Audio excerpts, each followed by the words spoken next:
কবরে চলে এসেছি। এটা কবরস্থান, এখানে অনেকগুলো কবর আছে।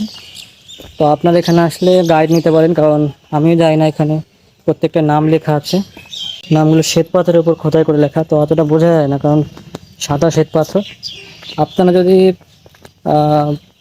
তথ্য বিষয়ে আসতে চান ইতিহাস বিভাগ থেকে, তাহলে আপনি একটা গাইড নিতে পারেন, নাহলে আপনি চিনতে পারবেন না কোনটা কার কবর। তো আমার এটা প্রয়োজন নেই, আমি শুধু এটা দেখতে এসেছি, সেখানে আমি গাইড নিলাম না।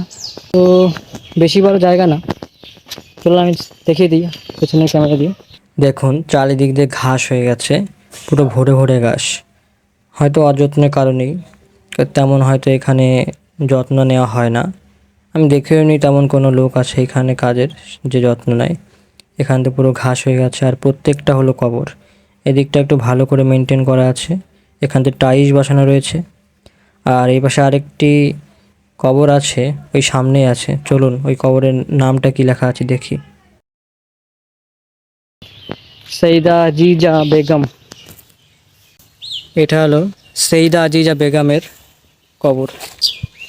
সৈয়দ জাহানদার আলী মির্জা, তিনি মৃত্যুবরণ করেছে 2020 সালে, মানে বেশি দিন নয়, 4 বছর আগে। মানে এখনও হয়তো বংশ পরম্পরায় রয়ে গেছে এখনও অনেকে।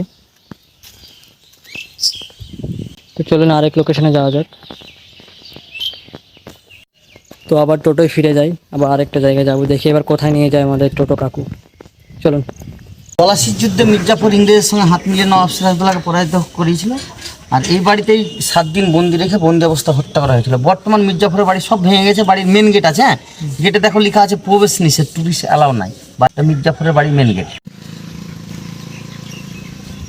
তো বন্ধুরা দেখতে পাচ্ছেন, এটি হলো মির্জাপুরের মেন গেট। এটা এদিকে আর কিছুই নেই, এই গেটটি আছে, ধ্বংসাবশেষ এখানে, অনেক বড় গেটটা। এখন এগুলো ভেঙে পড়েছে।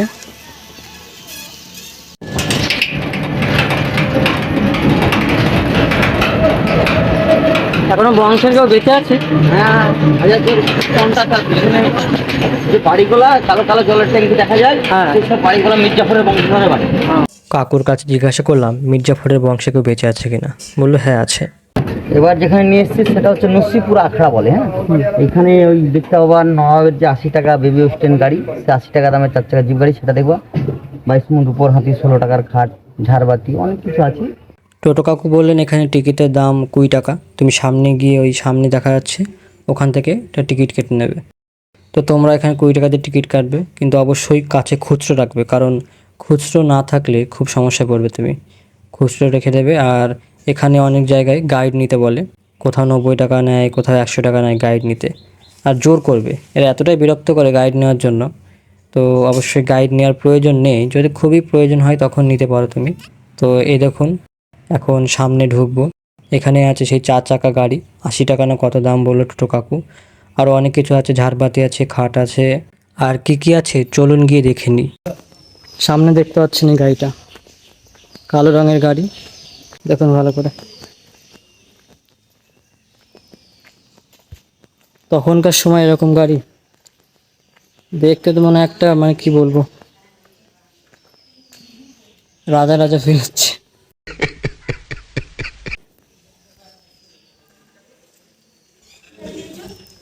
তো বন্ধুরা এটা হলো মেন প্রবেশপথ, এই ঘরেই যেতে হবে। কিন্তু এখানে একটা সমস্যা, যে তুমি ছবি ও ভিডিও তুলতে পারবে না, কিন্তু তাও আমি লুকিয়ে কটা ছবি তুলেছি, দেখে নিন।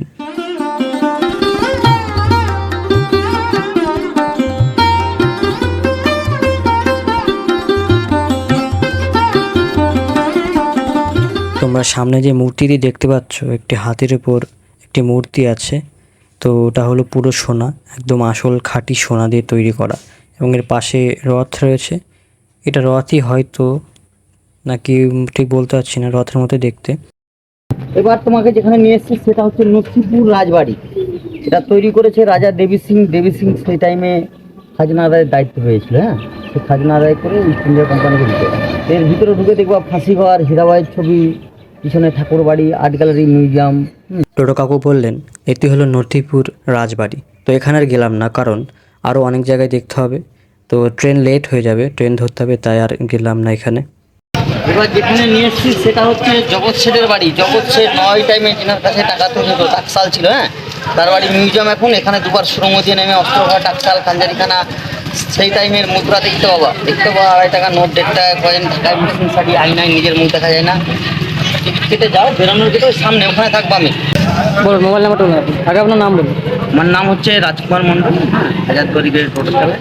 মোবাইল নাম্বার হচ্ছে 97 49 25 25 11। দামটা বলে দিন আপনি। রাজকুমার মণ্ডল। না দাম মানে আপনি কত নেবেন পুরো ঘোরাতে? টোটাল আমাদের এখানে তো নদীর ওপার ওপার অনেক স্পট, হ্যাঁ, যার যেভাবে টাইম থাকে সেভাবে ভাড়া করি আমরা। এখন এদিকে 7টা জায়গা, এদিকে ধরেন যে লোকাল ভাড়াতেই ঘুরাই 10 টাকা করে স্পট। প্রত্যেক জায়গায় 7টা জায়গায় এক একজনের 70 টাকা করে পড়ে।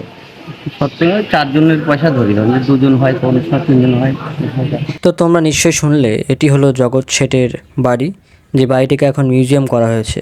এখানে অনেক কিছু আছে, বিশেষ করে একটি জিনিস আছে যেটি হলো আয়না আছে।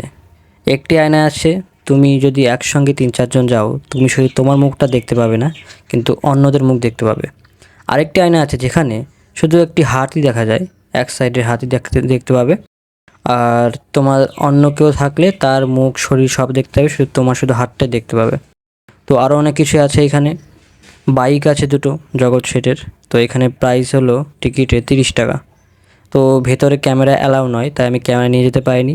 তোমরা নিশ্চয়ই নেবে না। আমি এক জায়গায় নিয়েছি সেখানে, তো সেখানে একটু করলাম, কিন্তু এখানে একটু বেশি সিকিউরিটি ছিল, সেজন্য আমি আর করতে পারলাম না। ছোট্ট একটি সিনই রেকর্ড করতে পেরেছি এই যে। তো বন্ধুরা এখানে এই জায়গাটা হলো সব থেকে বেশি কিছু দেখার মতো আছে। এখানে তোমার ক্যারাম পুল আছে, তারপর বেগমদের পার্কিংতে করে নিয়ে যেত সেগুলো রয়েছে, আর অনেক কিছু আছে। আর হ্যাঁ, আয়না আছে একজনে, যেগুলো শুধু তোমার মুখটা দেখতে পারবে না, তার সাথে অন্যদের মুখ দেখতে পারবে। তো এটা দারুণ লাগলো। আমি এখন বাড়ি গিয়ে দেখবো ইউটিউবে যে কীভাবে সব সম্ভব। আপনি এখানে নিশ্চয়ই দেখতে পাচ্ছেন অনেক কাঠের তৈরি অনেক কিছুই আছে এখানে, যেমন পেন রাখার কলমদানি রয়েছে, আরও অনেক কিছুই রয়েছে। আমি একটা কলমদানির দাম জিজ্ঞাসা করলাম, বললো 150 টাকা। আমি তো শুনে আমার মাথা ঘুরে গেল, 150 টাকা একটা কলমদানির দাম। বলছে এগুলো পাওয়াই যায় না। তাই বললাম ঠিক আছে, আমি নেব না। তারপর এখান থেকে চলে আসলাম। আর সামনে এখানে দেখতে পাচ্ছেন, এই দেখুন, এটা হলো জগৎ শেঠের বাড়ি। ভালো করে একবার দেখে নিন, সাদা পুরো, সুন্দর দেখতে। জগৎ শেঠের বাড়ি দেখে আসার পর টোটো কাকু বললো যাকে চা খেয়ে নাও একটু, তারপরে না হয় যাওয়া যাবে। তো একটু চা খেয়ে নিলাম, একটু খিদেও লাগছিলো, ভাবলাম একটু চা খাই, পরে কিছু খেয়ে নিয়ে যাবে। এখন যেখানে নিয়ে এসেছি এটা হচ্ছে কাঠগোলা বাগান। এখানে ফিল্ম সিরিয়াল শুটিং হয়, হ্যাঁ। 260 বিঘা বাগান বাড়ি। এখানে ঢুকে দেখবা সুরঙ্গ পথ। জগৎ শেঠের বাড়িতে একটু ঢুকলা, অল্প কিছু দেখলা। আর এখান থেকে জগৎ শেঠের বাড়ি সুরঙ্গ ছিল, সেই সুরঙ্গ পথের মোট কাঠগোলা প্যালেস, রানীপুকুর, নাচমহল, পরেশনাথের গার্ডেন। প্রথম টিকিট 30 টাকা নেবে, প্যালেসে আবার টিকিট আছে।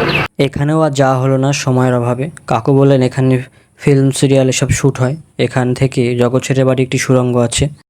তো বন্ধুরা চলে এসেছি এখন হাজারদুয়ারিতে মেন স্পটে। দেখুন আমার এখানে আছে, এটি হলো মেন প্রাসাদ, আর এখানে আছে ইমামবাড়া। আর একটি সাদা রঙের যেটি দেখতে পাচ্ছেন এটা হলো ইমামবাড়া। তো এটা মহরমের সময় খোলে, এখন খোলা নেই। তো এখানে মেন বিষয়টি হলো হাজারদুয়ারি নামটা হয়েছে, এখানে মোট দরজা মিলিয়ে 1000টা দুয়ার আছে, 1000টা দরজা আছে, সেই কারণেই হাজারদুয়ারি নামটা। কিন্তু এই দরজাগুলোর মধ্যে বেশিরভাগ দরজাই নকল, কিন্তু দেখতে বাইরে থেকে পুরো অরিজিনাল মনে হয়, তাতে বাইরের শত্রুদের থেকে বাঁচা যায় সেজন্য। তো এখন এখানে দেখতে পাচ্ছেন জায়গাটি অনেক বড়। আমি একবার এসেছি, এখন এই ভিতরে যাব, এই প্রাসাদটা যাব, কিন্তু প্রাসাদের ভিতরে ভিডিও করতে দেয় না, অ্যালাউ নাই। তো আমি ভিতরে গিয়ে দেখবো, তারপরে আবার বাইরে চলে আসবো। তো আপনারা যখন ভিতরে যাবেন তো ক্যামেরাটি অফ করে নেবেন, নাহলে হয়তো ফাইন নিতে হবে। আর এটি হলো কেন্দ্র সরকার এটি নিয়ন্ত্রণ করে এই হাজারদুয়ারিটি। চলুন একটু দেখা যাক সব কিছু।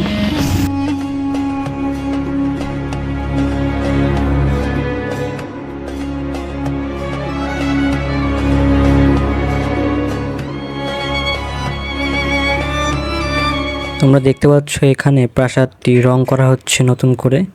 তো এখানে সম্পূর্ণই প্রায় রং করা হয়ে গেছে, সাইডে একটু বাকি আছে। আর এখানে আছে ইমামবাড়া, পুরো সাদা রঙের, এখন আপাতত বন্ধ আছে, তো সেখানে ঢুকতে পারবো না। তোমাদের সবার কাছে আমার একটি প্রশ্ন আছে, তুমি কি বাংলা ভাষা পছন্দ করো, বাংলা ভাষা বলতে ভালোবাসো?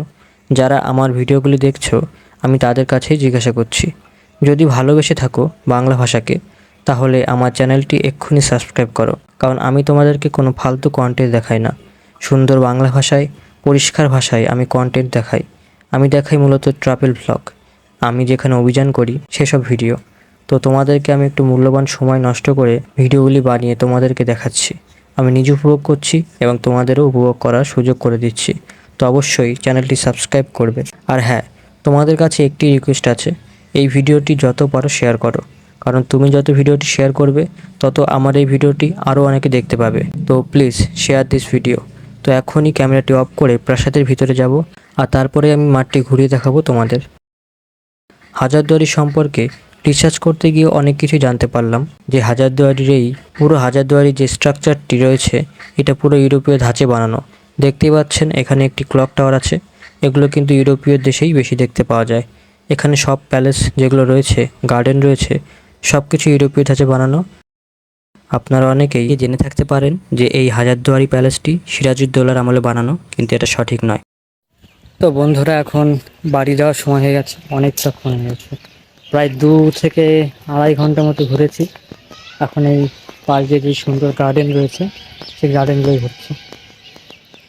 খুব গরম, মানে কি বলবো, সূর্য তেমন বের হয়নি, কিন্তু সূর্যের যেই তাপ চোখে লাগছে আরও আকাশ থেকে, সেখানে সানগ্লাসটা পরে নিলাম। তো এটা দেখছেন, আরেকবার বলে দিই, এটা এটা হলো যাকে বলা হয় ইমামবাড়া। তো এটা মহরমের সময় খোলা থাকে, এখন বন্ধ। তো এই সম্পর্কে তো আমি বললাম যা যা আমি জানি এবং ইতিহাস বই থেকে যা পড়েছি। আর মেন কথা একটা বলে দিই, এই যে হাজারদুয়ারি যে দেখতে পাচ্ছেন প্রাসাদ, এটা সিরাজউদ্দৌলা বানায়নি, এটা সিরাজউদ্দৌলার আমলেও না, সিরাজউদ্দৌলার অনেক পরে এটা বানানো হয়। সিরাজউদ্দৌলার যে প্রাসাদটি আছে সেটি নদীতে অর্ধেক মতো নদীতে ডুবে গিয়েছে, আর অর্ধেক কিছু রয়েছে যেগুলো নদীর উপরে দেখা যায়, কিন্তু এটা সিরাজউদ্দৌলার না। খুব সুন্দর, পুরো হোয়াইট হাউসের মতো লাগে, সাদা। দূর থেকে দেখাচ্ছি হাজারদুয়ারি। তো বন্ধুরা, ভিডিওটি আরেকটু পরে শেষ করব। আমার এই ভিডিওটি যদি ভালো লেগে থাকে, আপনি যদি ভিডিওটি ইউটিউবে দেখে থাকেন, তাহলে কি করবেন, ভিডিওটি ভালো লাগলে একটি লাইক, এবং চ্যানেল নতুন হয়ে থাকলে চ্যানেলটি সাবস্ক্রাইব করবেন এবং আপনাদের বন্ধুদের সঙ্গে এবং পরিবারের সঙ্গে ভিডিওটি শেয়ার করবেন। আর যদি ফেসবুকে দেখে থাকেন তাহলে শেয়ার করবেন, লাইক, কমেন্ট এবং ফলো করে রাখবেন। আর নোটিফিকেশানটা সবসময় অল করে রাখবেন। আরও এরকম ট্রাভেল ব্লগ আপনি দেখতে পারবেন আমার এই চ্যানেলে এবং আমার এই ফেসবুক পেজে। তো বন্ধুরা, টাটা, আবার দেখা হচ্ছে নেক্সট ভিডিওতে। বাই। কত বড় কামান রে ভাই! আর হ্যাঁ, মুর্শিদাবাদ হাজারদুয়ারি জার্নির দ্বিতীয় পার্ট হলো এটি, প্রথম পার্ট রয়েছে, লিঙ্ক দিয়ে দেবো আমি, বা এন্ড স্ক্রিন দিয়ে দেবো, ঠিক আছে, দেখে নেবে।